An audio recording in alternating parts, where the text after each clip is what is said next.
My first guest on Accidentally Brilliant is someone who knows more than most about what happens when things go wrong and ultimately how to put them right.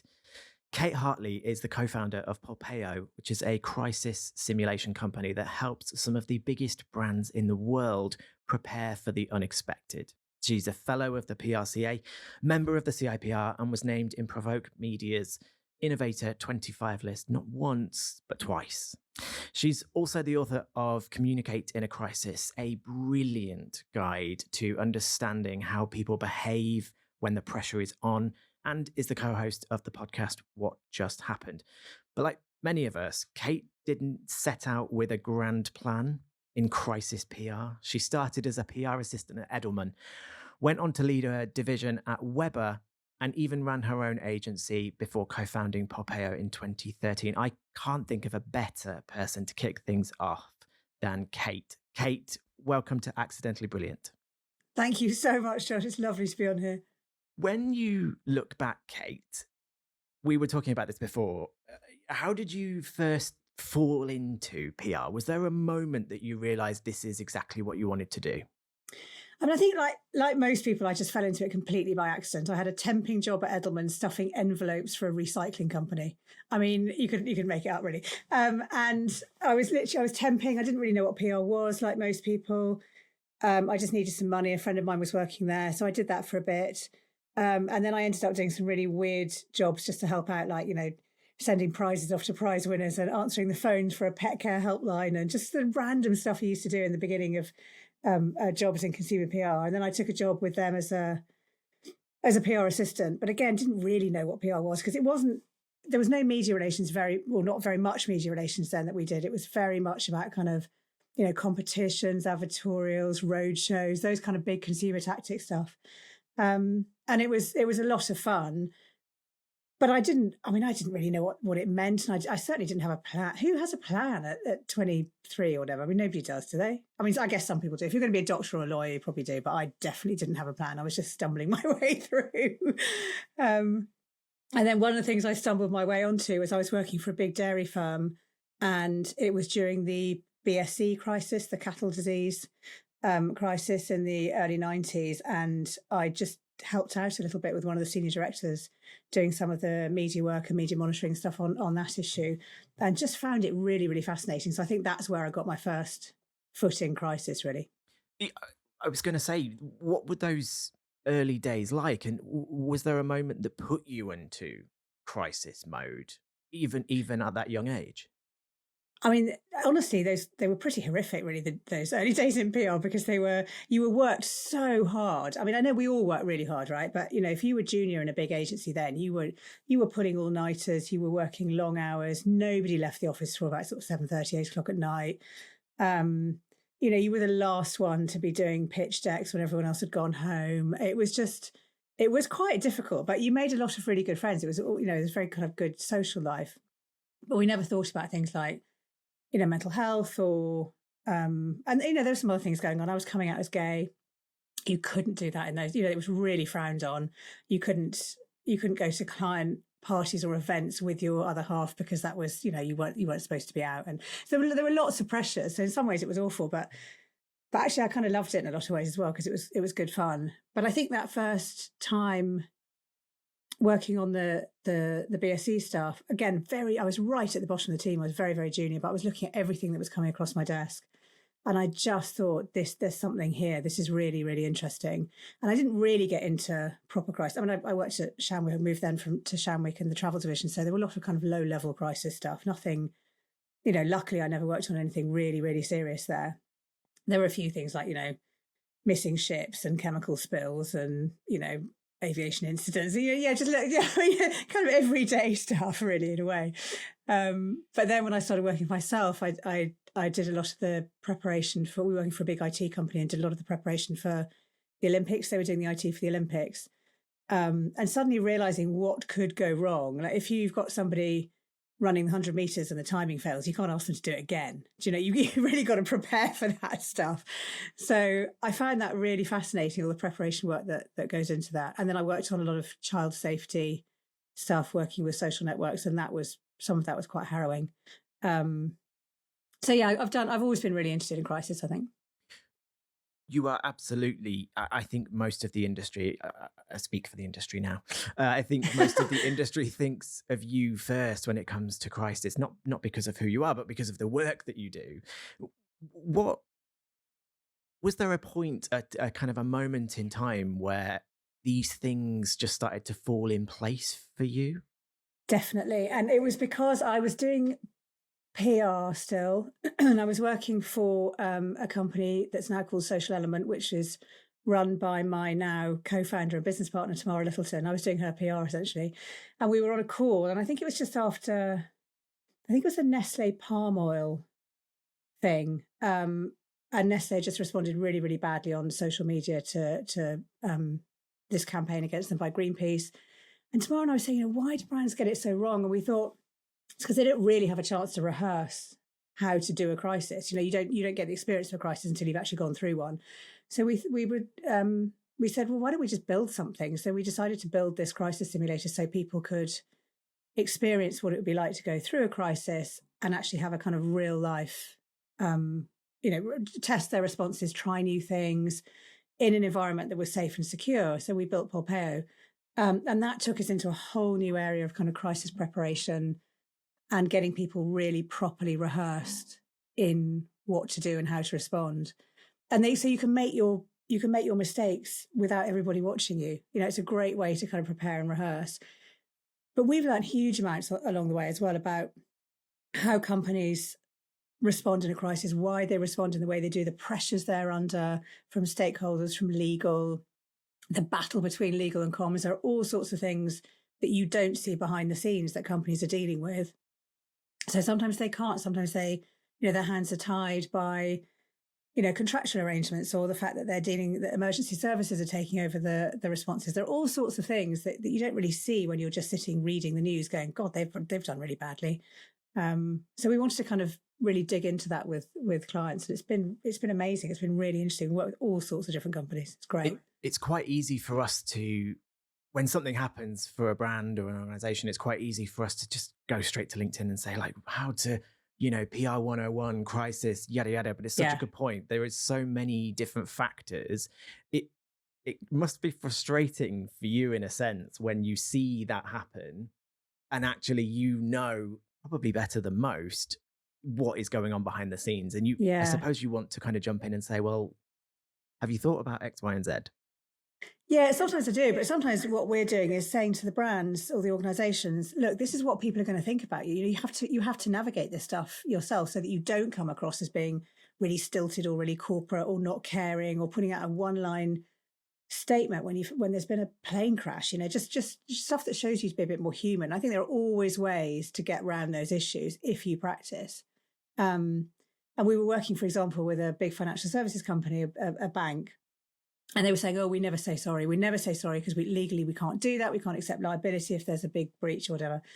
So I said, okay, let's role play that. If somebody comes into your branch and says, I've lost all my money, what are your counter staff going to say? And they were like, well, they're going to say sorry. Of course they are. You can't tell them not to. So you've got to find ways around that. So it's just getting all those people around the table and getting them to agree what's okay and what isn't it's fascinating. It really changes conversations. It's tough to change policy like that. Major corporate policy that might have been in place in a bank's situation for hundreds of years. Forever. Yeah, exactly. Kind of leads me on that being very difficult, quite hard. From your side of things, what has been the hardest moment or the most testing period of life in PR? I think probably in those early days, actually, I nearly walked out so many times in so many jobs because I think not having control over who I was working for in some cases, I was always quite bullshit as an employee. I think I was probably a real pain to work with in some ways. And I refused to work on, I refused to work on a big tobacco client, for example. I refused to work on an organisation that was involved in Miss World. I was like, I'm not doing that. No, I'm not doing it. I refused to let people tell me I couldn't come out to clients. I wasn't going to do any of that. it wasn't who I was. So I thought, actually, I want to be myself. I want to be authentic. That's a real buzzword, but I want to.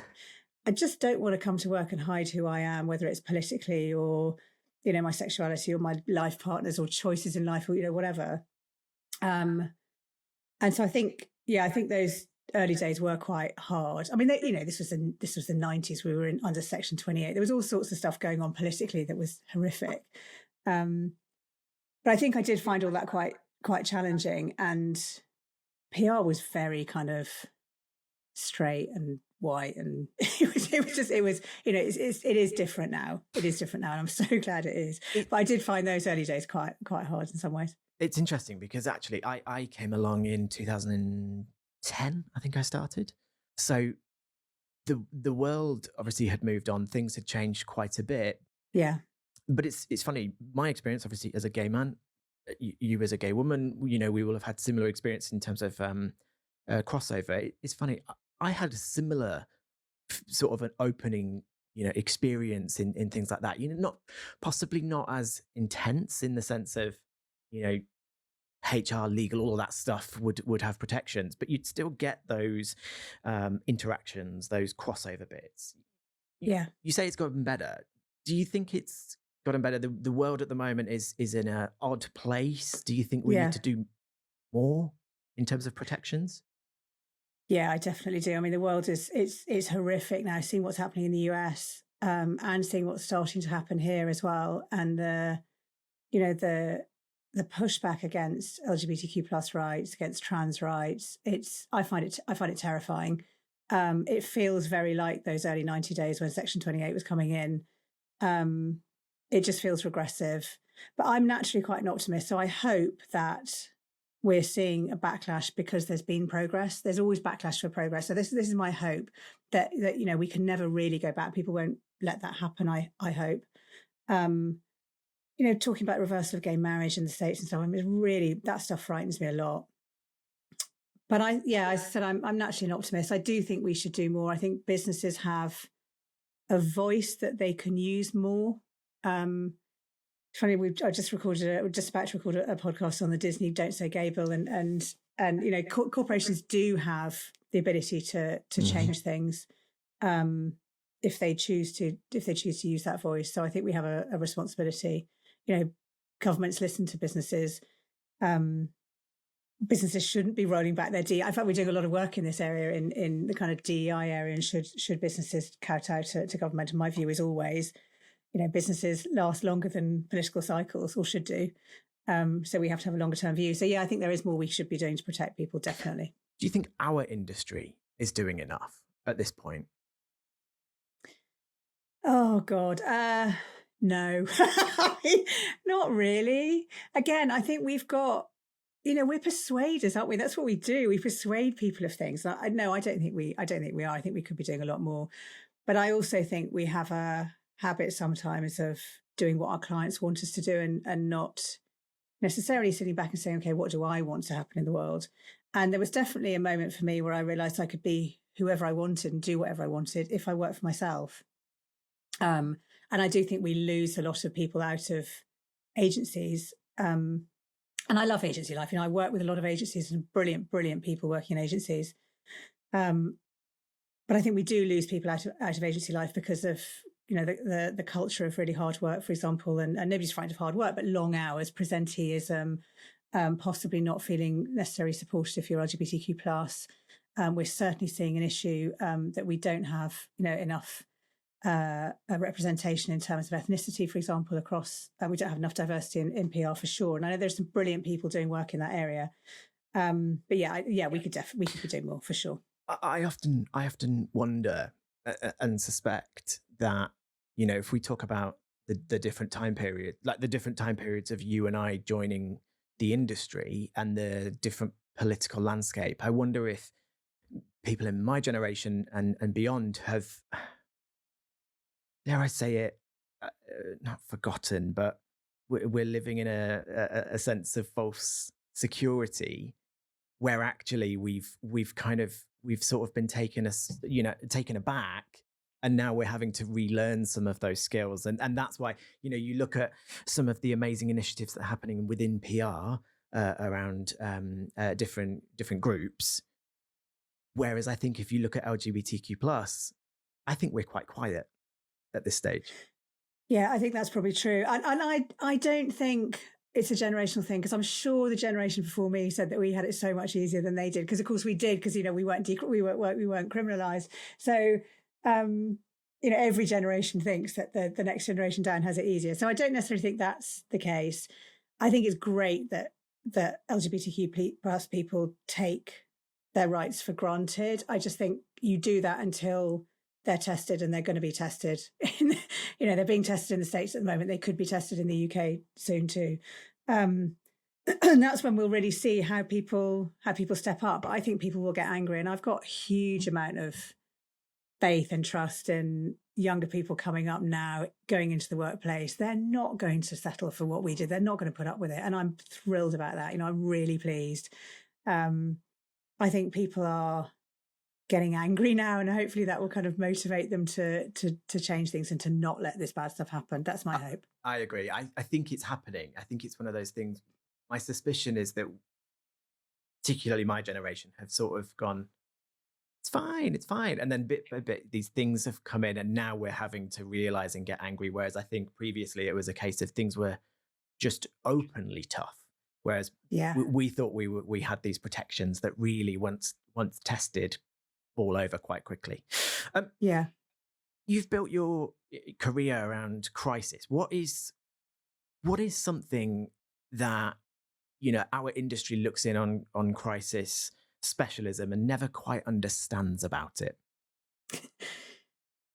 So, that's a really good question. I catastrophize. I mean, my job is to catastrophize. I have to imagine the worst case scenario for any client at any one time, and that's quite a thing to do. So I end up taking that into my personal life, and I really try not to. So the other day I was talking to my colleagues about this. They were laughing at me. The other day I was on the bus on the way home, and there was a woman in a real state just going, "Does anyone know where this road is?" And she was really upset. So I said, "Don't worry, I know where it is. I can show you." And I thought, I've done a nice thing. And she said, "Oh, thank God, I was looking for the school." And then my brain straight away went to, she was looking for the school. What if she was going to the school to kidnap a child? And I was like, Kate, she was just looking for the school. As I went home, I said to my wife, my brain is just, it goes to this kind of, ultimate catastrophe place. And Cynthia just really laughed at me and said, if she was going to kidnap a child from the school, she would have had a better strategy than to ask the bus driver where the school was. Which relax. Is, that kind of voice of reason. yeah, it's going to be okay. And so I do laugh at it, but I do, and I think we all do if we're in crisis. We have kind of grab bags in case there's a fire. You think about the worst thing that could happen.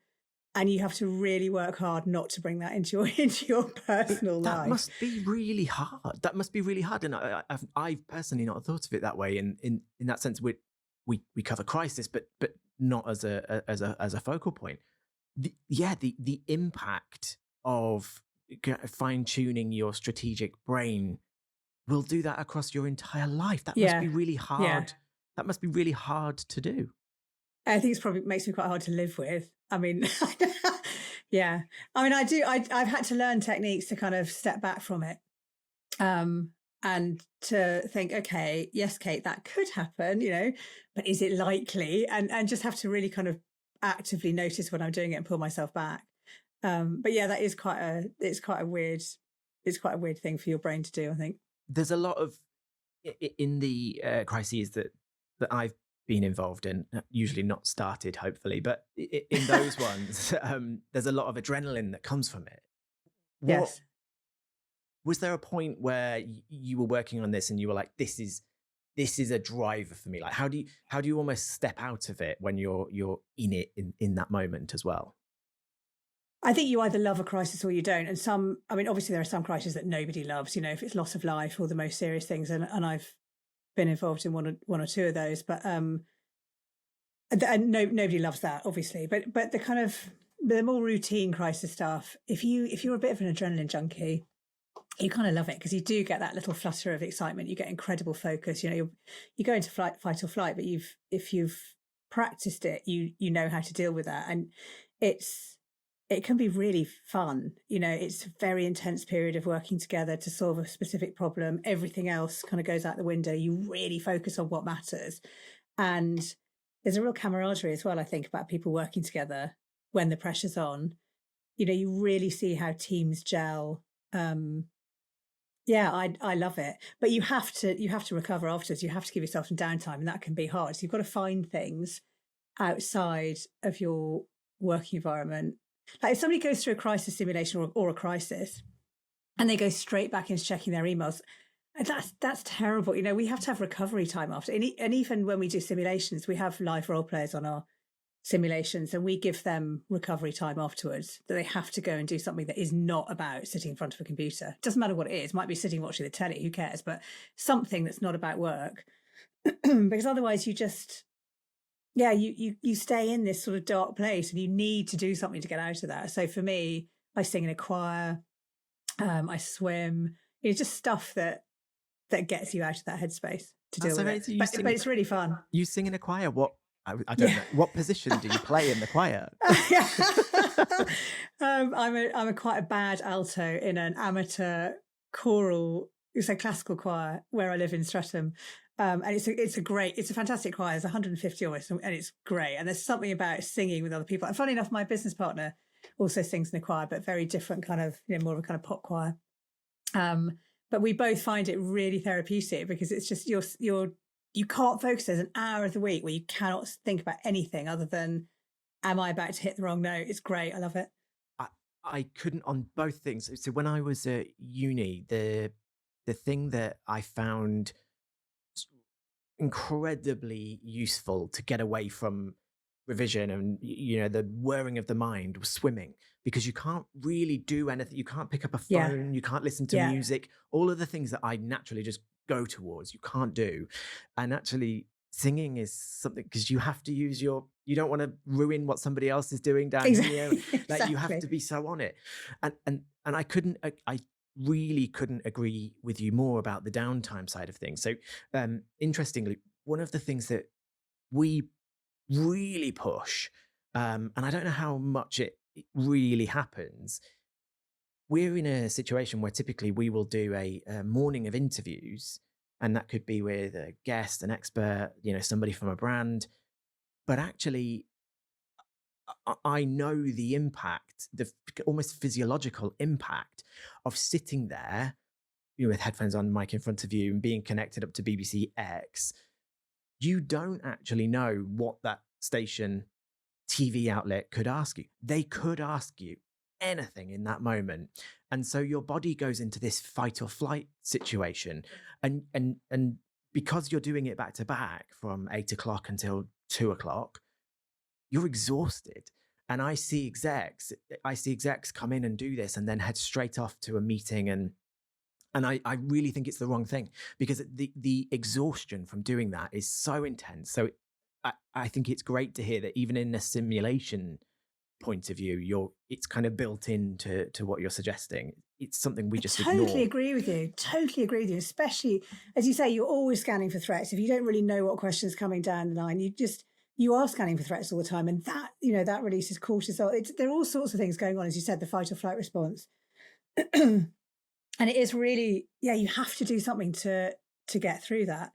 And it's probably something physical, go for a walk and stretching your eyes. If you've been looking at a screen for hours, that in itself is really bad for you. You've got to go and kind of stretch your eyes, go for a walk, get into nature, do all the things that the people tell you to do, but they really work.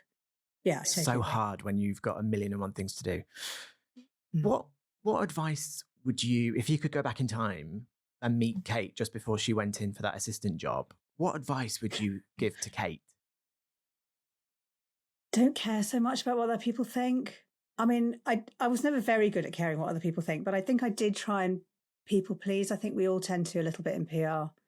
And be yourself, just do what you really love, follow what you love, and enjoy what you do, find enjoyment in what you do. Nobody's going to really mind if you're, I don't know, staying up till midnight pasting press cuttings onto a board or whatever. We had ridiculous things we had to do in when I started out. Don't take it all so seriously. Have some fun with it. And then I think the big thing for me was realizing that I could take control of my own life and that I could take a risk and do something that I really, really loved. And starting Polpeo was a massive risk, right? I mean, we were investing in software. I was sort of not going it alone. I was doing it with Tamara, who's amazing. I mean, she's the best business partner you can imagine and a great friend, and was very inspiring to me because I realized that you could be successful and just still be a really decent person. And things like, justice, fairness, are so important to me. And you don't have to compromise on that stuff. And I think I would tell myself to just understand what my values are and only do the work that fits with those values.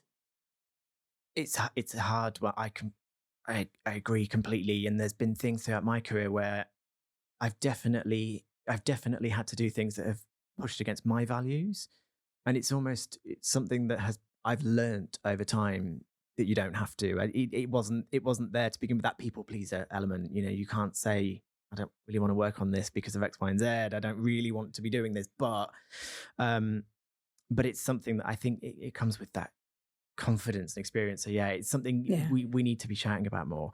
Fun is important. Your podcast, is that a way to get fun out there? God, I love the podcast. I absolutely love it. I'm really driven by learning new things all the time. I need to be learning. I'm one of these people that can't churn out the same stuff over and over again. I have to kind of have new stuff to motivate me and get me excited.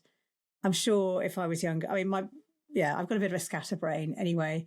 And I think I need to be looking at new things, doing new things. And the podcast really does that. So every episode we look at a new crisis, or not a new crisis, but we look at an old crisis and what impact it has on the industry today and how it changed things. And I love that because it means I'm constantly researching and updating my knowledge. And we talk to some really interesting people, people in the industry or psychologists or whatever. And I absolutely love it. I'm really motivated by it. It's great.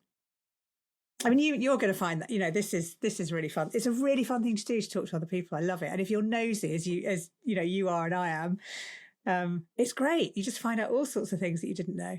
I love, genuinely, the reason for this podcast is that I just love hearing other people's stories. All my bookshelves are just full of autobiographies. I'm just interested in what people have done, because the interesting thing is what you have done in your career will shape what I am doing and will shape what someone else. And I just find it fascinating.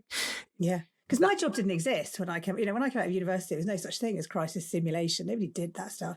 And certainly not in the way that we do it with software and stuff. It didn't exist. So you've got to be looking around to see, what's the next thing and what can you be doing differently and how can you be doing things differently. And I'm really motivated by that.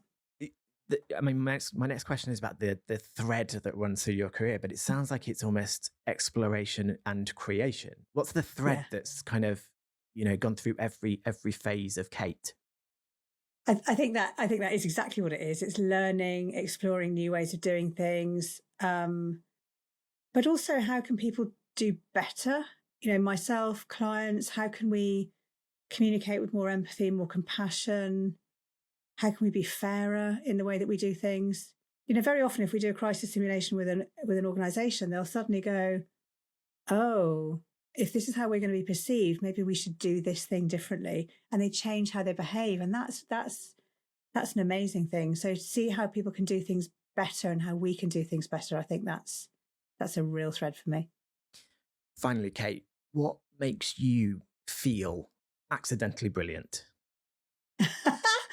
God, I mean, I never feel accidentally brilliant. I never feel brilliant at all. But the thing I love doing more than anything else is working out what makes people the way they are, what makes them think the way they do, what makes them behave in the way that they do, and really starting to kind of understand and putting yourself into other people's shoes. And I think if you can do that, then you can really understand what they need and what the industry needs and perhaps come up with something amazing to change that. And I do think Polpeo was life-changing for me. Coming up with creating the simulator was a massive, massive thing and really, really exciting. We have an amazing time doing it. Clients love it, but it's really all about understanding what they're going through at the time and putting yourself in other people's shoes and seeing how they're feeling. It's that bit. It's so interesting. It's the understanding what makes people tick, and if that's the thing that is in you, the it's so interesting that you've created a business that literally looks at what will make people tick for a brand in a crisis, Yeah. in a moment in Yeah. time, and then helping those people sitting opposite you in the boardroom understanding what makes them tick, all of the people, the stakeholders, what makes them tick, and then piecing the jigsaw together. It's like it's the perfect thing for you. You're literally you're exploring and creating what's going to happen in that situation and figure out all the different aspects. Kate, thank you so Exactly. much. Thanks so much for having me. I've loved it. Thank you, Josh.